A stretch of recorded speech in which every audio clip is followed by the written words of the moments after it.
Please keep eating, get in line. If I'm speaking, the line might get shorter, so it might be a good time to go. Grab a seat, grab some food.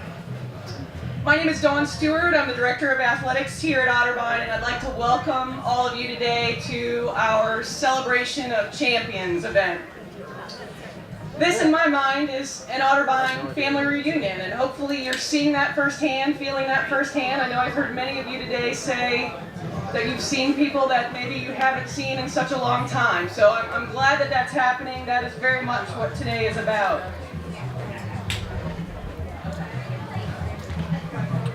Like many of you, I'm an Otterbein alum, a former tennis player, thank you, a former tennis player, and I feel truly blessed to be back on this campus and a part of this family. When I was given the opportunity to serve as AD a year ago, I was thrilled. I couldn't wait to return to a place that helped to build a foundation, the foundation of my life as I know it today. And as my time on campus began, I was eager to connect with as many of you alumni as I could, to see how my experience as a student athlete compared to yours. So the time I spent with many of you and heard many of your stories, don't worry, I'm not going to sell you out. What I learned was that we had similar feelings about our athletic experiences. We were challenged, we were provided opportunities to achieve, we formed incredible bonds with our teammates.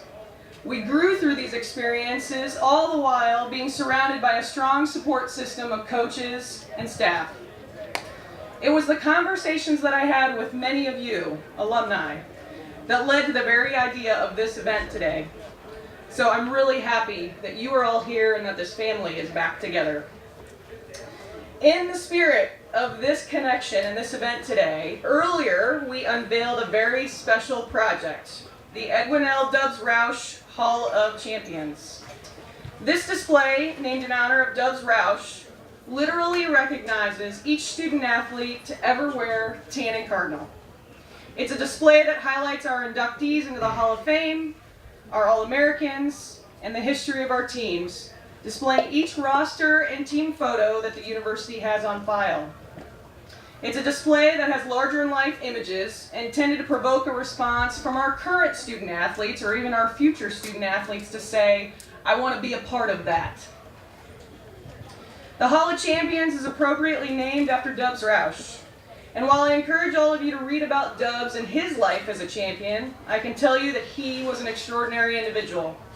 He believed in the power of teamwork and the value that every member of the team had. This belief led Dubs to personal and professional success. However, he wouldn't want that celebrated today. Dubs was a modest man, and he would be thrilled to see all of you, champions in your own right, here today to connect with each other and just celebrate our time at Otterbein.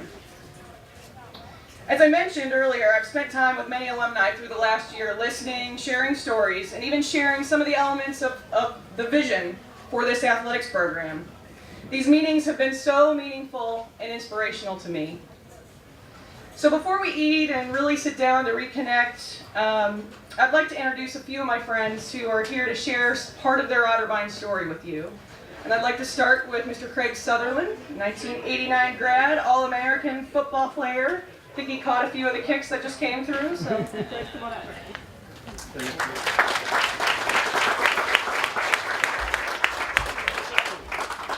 I feel like I'm 20. This is awesome. Thank you so much for giving me a couple minutes to speak and address all of you.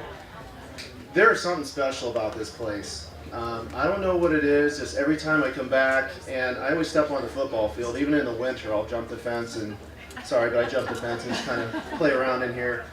But there's something about an August, September time period for me that is just very special because it means people are coming back to campus, it means that the buzz is back, the excitement is back, and for me as a former football player, there's something about the grass. It just smells different, the electricity's in the air, and I walked back out on here today and just got such an excitement. I was thinking I was back in 1988, 89. I then went into the locker room, and the fellas were in there getting ready, and it had that smell.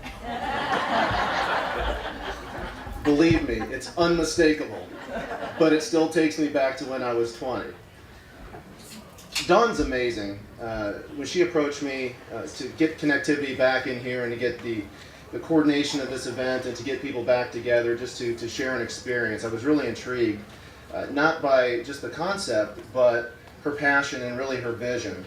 She has taken the great works of everybody before her and is now taking it to multiple levels with inclusion of everybody. And it's great that they dedicated this beautiful hall today, and well deserved. Everybody in there, and for those even who aren't in there, everybody had a role in the Otterbein experience. But just because you don't have your name engraved on a plaque or on some sort of marquee, you're all champions. Because we're all here sharing something very special. And the one thing I will tell you about my Otterbein experience, I came in as a freshman. I had the good fortune to start 4 years, and my brother was 1 year ahead, so I got to share college with my brother. My freshman year, we went 0-10. My sophomore year, we went 1-9. My junior year, we went 2-8. And my senior year, we went 3-7. So I'm petitioning the NCAA to get 10 years of eligibility, because if I was there for 10 years, we were undefeated national champs. But the thing about that is that in all of those defeats that we had, 70% of those were by 7 points or less. So we were competitive and in every game, and it came down to little things. And I remember back, we didn't have this beautiful facility back here, these amazing dorms. I mean, it's just phenomenal. But I remember back where the athletic facility is here, it was a field. And our coaches used to make us run the four corners of the field. And if he caught you cheating and cutting a corner, you had to go back and start over. And I say that because I never cut a corner. I didn't get caught cutting a corner. No, I did. But again, it's little things. And I think that when it comes down to having an Otterbein experience and what's so special is it's not that it's a big sounding gong or it's this big overwhelming theme. It's little things. And when I look out today, what's so special about everybody is the fact that it'd be easy to stroke a check, to give donations to the O Club, or to do what you do. But it's something different, that +1, that one little degree, that one extra thing that you do by showing up and giving of your time, connecting back with people. And that's what I think is so special about Otterbein. And again, the fact of coming back here, I never met half of you people, but I know you. Because we're Otterbein, and we're all champions. And I applaud you and I commend you for coming and supporting Dawn in her efforts. And I can't wait to see what the future holds. Thank you so much.